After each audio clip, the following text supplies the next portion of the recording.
चलिए ब्रेक के बाद स्वागत है आपका। और बड़ी खबर पर लगातार हम बने हुए अरविंद केजरीवाल आज सीबीआई दफ्तर पहुंच रहे हैं। अभी राजघाट पहुंचे हैं और उसके बाद यहां से निकल के सीधे सीबीआई दफ्तर पहुंचेंगे। तमाम सवालों के जवाब देंगे।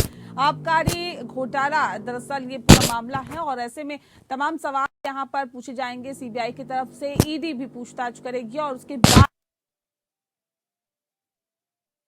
है वो लगातार चल रहा है। एक दूसरे पर वार किए जा रहे हैं, पलटवार का दौर भी चल रहा है। शराब घोटाले की दरअसल क्या टाइमलाइन है ये भी हम आपको बता देते हैं। दिल्ली के मुख्य सचिव रिपोर्ट में गड़बड़ी के आरोप यहाँ पर लगाए गए हैं और ये भी कहा जा रहा है सिसोदिया पर शराब कारोबारियों को अनुचित लाभ पहुंचाने का आरोप लगाया है। 22 जुलाई 2022 उपराज्यपाल ने रिपोर्ट के आधार पर सीबीआई को जांच रिपोर्ट सौंपने को कहा।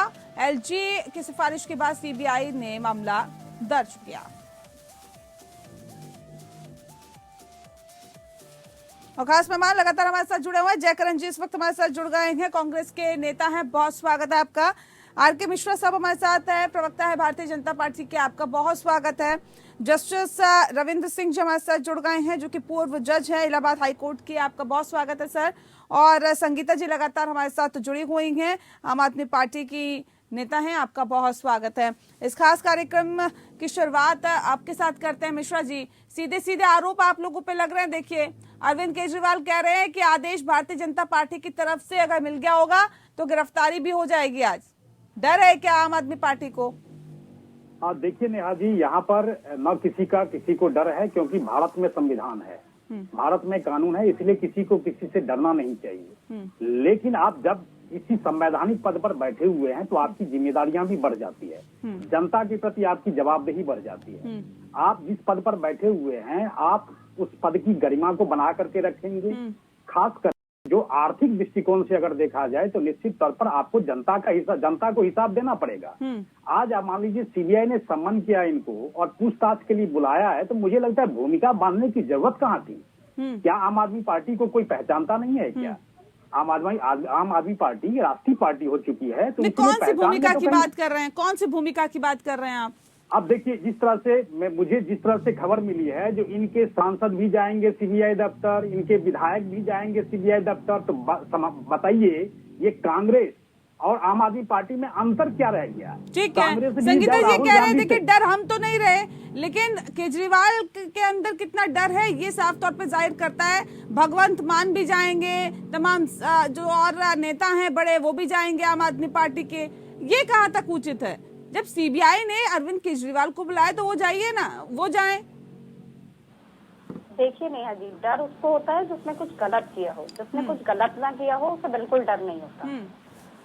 उसको कितना भी लोग परेशान कर ले, अंततः सत्य की ही जीत होती है और सबके सामने आता ही है। और जिस तरह से मेरे बड़े भाई बैठे हुए हैं मिश्रा जी, उन्होंने कहा कि जिस पद पर कोई व्यक्ति है उस पद की गरिमा को बनाए रखना बेहद जरूरी होता है।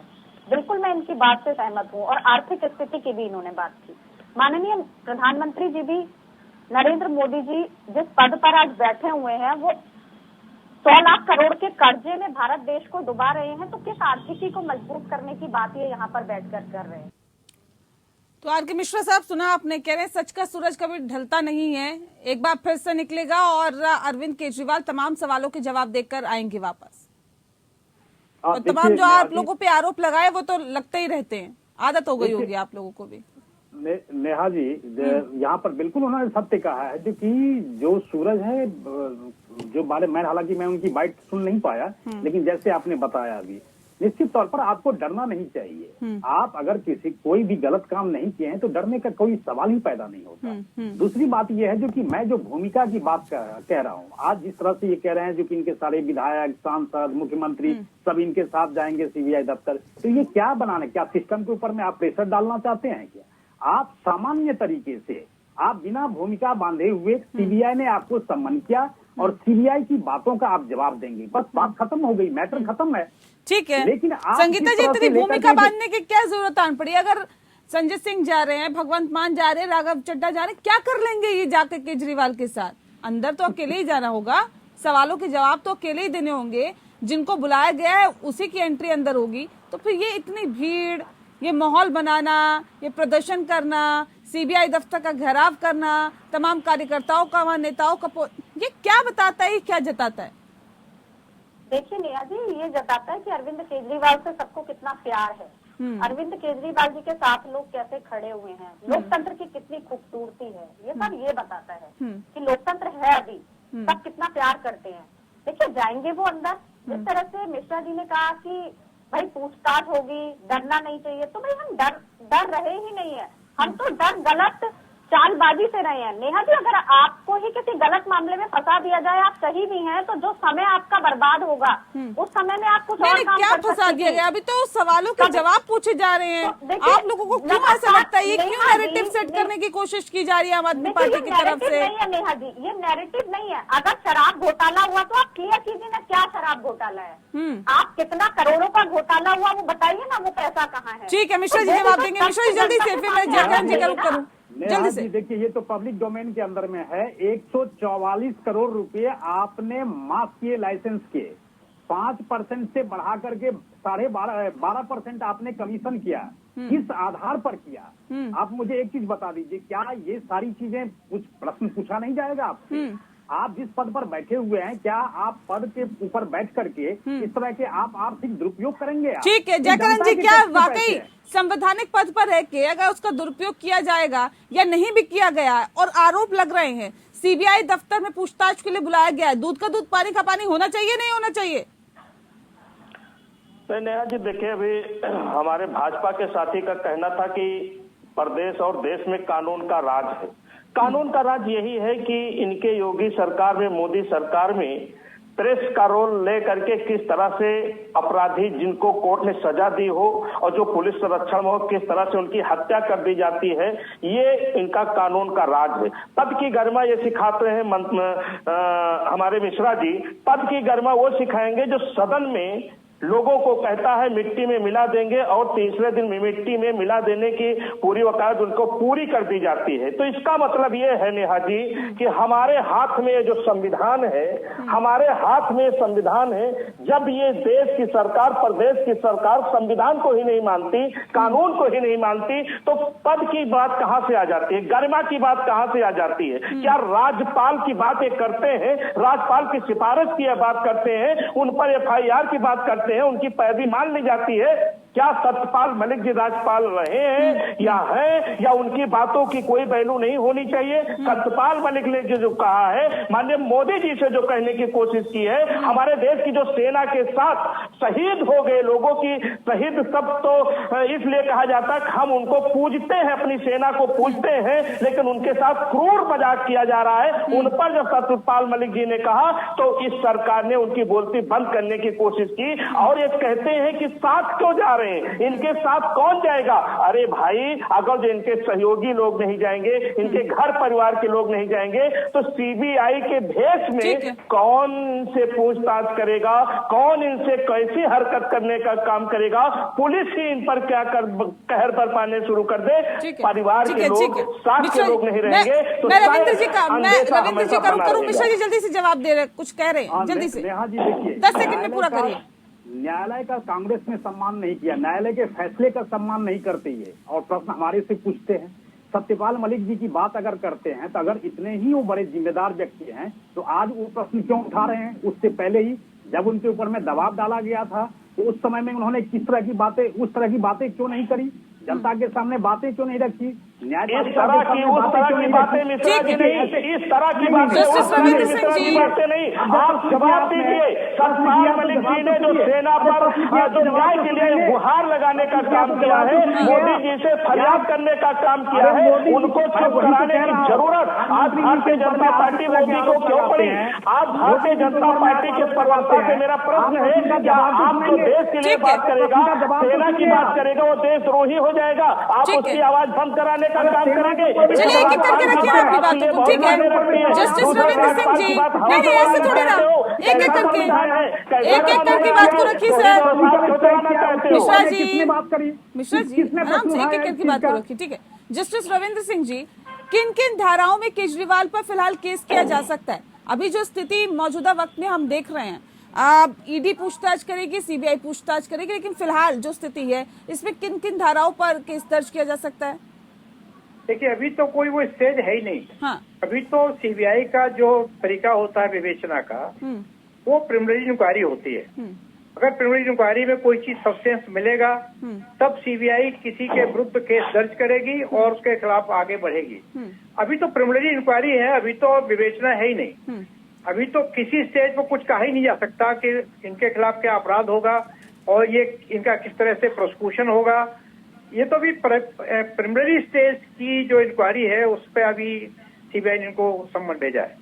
ठीक है सर, ये भी बताइए कि आरोप है कि कई फोन से संदेशों के आदान प्रदान का विवरण है, ये सेकेंडरी एविडेंस है, कैसे और इसके आधार पर केजरीवाल पर दोष साबित होगा? देखिए ये कोर्ट में एविडेंस के तौर पर इस्टेब्लिश करना मुश्किल होता है। हाँ। तो इसके आधार पर कन्विक्शन की संभावनाएं बहुत रेयर होती हैं।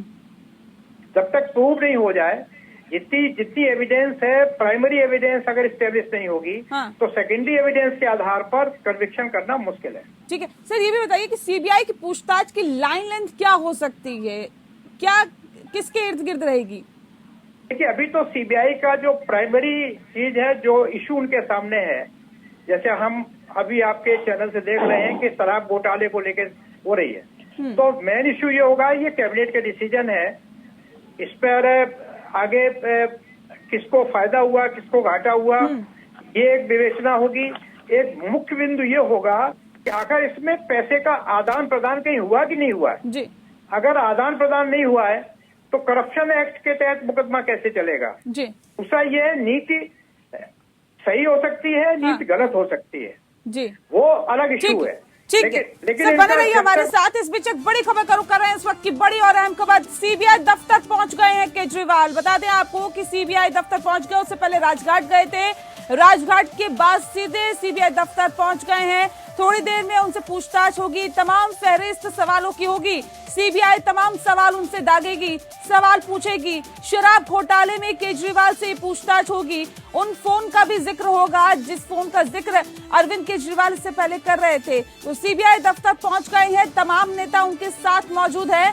आपको बता दें कि संजय सिंह, भगवंत मान, पंजाब के मुख्यमंत्री राघव चड्ढा भी उनके साथ मौजूद है और तमाम और कहीं ना कहीं जो नेता है उनके साथ मौजूद है। और शक्ति प्रदर्शन इससे पहले किया गया, ये बताने की कोशिश कि देखिए आम आदमी पार्टी का हर एक कार्यकर्ता केजरीवाल के साथ खड़ा है। इससे पहले केजरीवाल ने प्रेस कॉन्फ्रेंस की थी तो ये साफ तौर पे बता दिया था कि अगर मैं बेईमान हूं तो दुनिया का कोई इंसान ईमानदार नहीं है। तो ये बताने की कोशिश की आम आदमी पार्टी के संयोजक दिल्ली के मुख्यमंत्री कितने ईमानदार हैं और ये जो आरोप लगाए जा रहे हैं ये बेबुनियाद है। हालांकि इससे पहले केजरीवाल ने कहा कि तमाम सीबीआई के जो सवाल होंगे उसके निष्पक्ष तौर पर जवाब देने की कोशिश करूंगा और सवाल का जवाब देते हुए पूरा सहयोग करूंगा।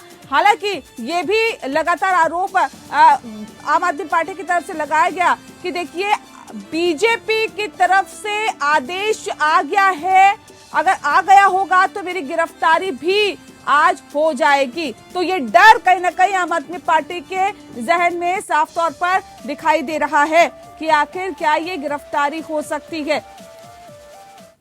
संगीता जी का रुख कर लेते हैं। संगीता जी, क्यों ये नैरेटिव आप लोगों ने सेट कर लिया? क्योंकि इससे पहले हमने देखा कि मीटिंग भी हुई आम आदमी पार्टी के बड़े नेताओं की, मुख्यमंत्री ने मीटिंग बुलाई और उसके बाद ही शक्ति प्रदर्शन। ये क्यों नैरेटिव आप लोगों ने सेट कर लिया? ये क्यों इस तरह की सोच ले ली कि देखिए हो सकता है गिरफ्तारी हो ही जाए और उसके बाद हमने क्या करना है? ये क्या ये रणनीति बनाने के लिए मीटिंग की थी कि आगे आपकी क्या रणनीति होगी, या फिर ये बनाने की कि आखिर किस तरह से हमें आगे शक्ति प्रदर्शन करना है या फिर सरकार पे दबाव बनाना है? इस मीटिंग का मकसद क्या था? देखिए नेहा जी, सरकार पे दबाव कौन बना सकता है? सारी संस्थाएं इनके हाथ में है। अगर दबाव ही बना पाते या लोकतंत्र को सही से चला पाते, सब कुछ रोक पाते, तो फिर आज अरविंद जी को जाना ही नहीं पड़ता सीबीआई के आगे, अगर चीजें सही चल रही होती। तो जो तानाशाह बैठे हुए हैं, तानाशाही सरकार है, उस पर कौन दबाव बना पाएगा नेहा जी? उनके हाथ में सत्ता है, पावर है, तो वो उसका जैसे चाहे। तो खास मेहमान लगातार हमारे साथ जुड़े हुए हैं और जाहिर तौर पे एक दूसरे पर पलटवार का दौर भी चल रहा है। जस्टिस रविंद्र सिंह जी का मैं रुख कर लेती हूँ। सर, मनी लॉन्ड्रिंग केस में बेल के प्रावधान दरअसल क्या होते हैं, इसको थोड़ा सा विस्तार से बताइए, क्योंकि आखिर क्या वजह रहती है कि बेल लेने में काफी ज्यादा मुश्किल होती है। क्या केजरीवाल भी इसका खामियाजा भुगत सकते हैं क्या? देखिए, मनी लॉन्ड्रिंग केस में बेल ग्रांट करने में बहुत डिफिकल्टी है, क्योंकि जो प्रोविजंस हैं वो इतने टाइट हैं, इसमें जब तक ये अपने को इनोसेंट साबित नहीं करें तब तक कैसे बेल मिलेगी। अगर ये मनी लॉन्ड्रिंग केस में इनको चालान किया जाता है तो इनके लिए बेल में बड़ी मुश्किल होगी। सर, एक छोटा सा और सवाल, अक्सर सबूत के साथ छेड़छाड़ का हवाला देकर बेल नहीं दी जाती है। सिसोदिया के केस में भी यही हुआ। कितने जायज होते हैं ये दावे? न्यायपालिका अगर बेल नहीं देती उस वक्त ये कितना मायने रखता है? देखिए, बेल ग्रांट करते समय बहुत सी चीजें देखी जाती हैं। एक तो ये होता है कि उसका कंडक्ट सही होगा। नंबर 2, वो रेगुलर कोर्ट में अपियर करेगा। नंबर 3, वो एविडेंस के साथ छेड़छाड़ नहीं करेगा। नंबर 4, गवाहों को टेम्पर नहीं करेगा। अगर ये चीजें हैं तो फिर उसकी बेल ग्रांट करते समय ये कंसिडरेशन होते हैं और इन्हीं कंसिडरेशन के आधार पर बेल दी जाती है। जी, चलिए, बहुत शुक्रिया आप सभी मेहमानों का हमारे साथ सीधे जुड़ने के लिए। तो जाहिर तौर पर अब सीबीआई दफ्तर पहुंच गए हैं केजरीवाल और उनसे पूछताछ का सिलसिला शुरू होगा। एक लंबी सवालों की लिस्ट है जो सवाल पूछेगी सीबीआई केजरीवाल से। अब वाकई देखने वाली बात यही होती है कि कितना सहयोग वो सीबीआई के साथ करते हैं। हालांकि कहा गया अरविंद केजरीवाल की तरफ से वो पूरा सहयोग करेंगे। वाकई देखने वाली बात होगी।